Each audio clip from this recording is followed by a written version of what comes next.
the gentleman here in front of me, you emphasized on mambo ya hospitali kuwe bure, na ukisoma kwa hiyo new finance bill inasema the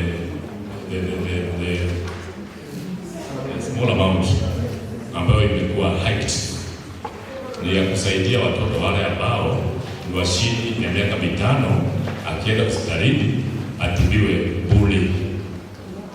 Hapo si positive?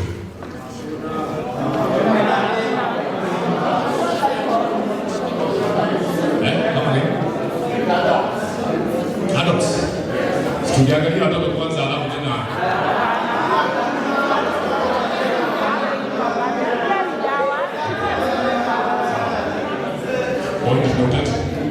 point noted. Asante. Then there was another question.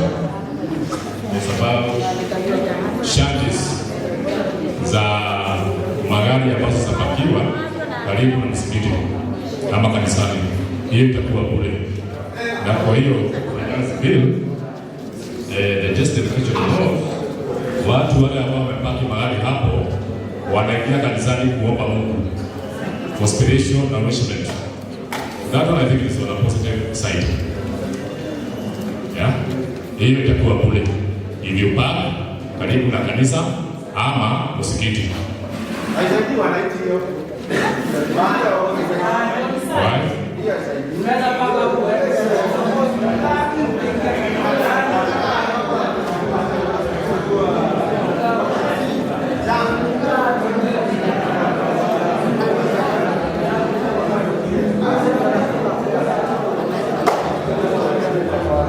Hello.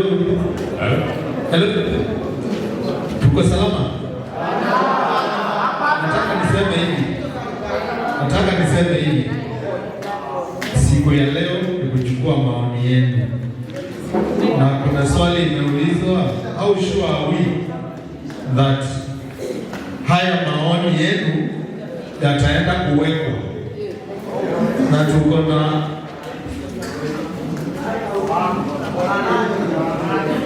na timu ya county assembly hapa ndio wanaenda kutengeneza hii kitabu so that it becomes an act. Sawa sawa, kwa sababu tuko na wao hapa. Nataka Mulukia akimaliza yake tutapatia county assembly wajibu hiyo swali, isiwe tu ni kukaa hapa na kuongea. Watuambie kama ni kukaa na kuongea ama itaenda kuwekwa. Asante. Mulukia, asante sana kwa huo muda wenu umetupatia wa kutangaza kuelezea about the new changes. Ile maoni yenu ambayo tumepatia hapa tutawasilisha huko mbele. Asante.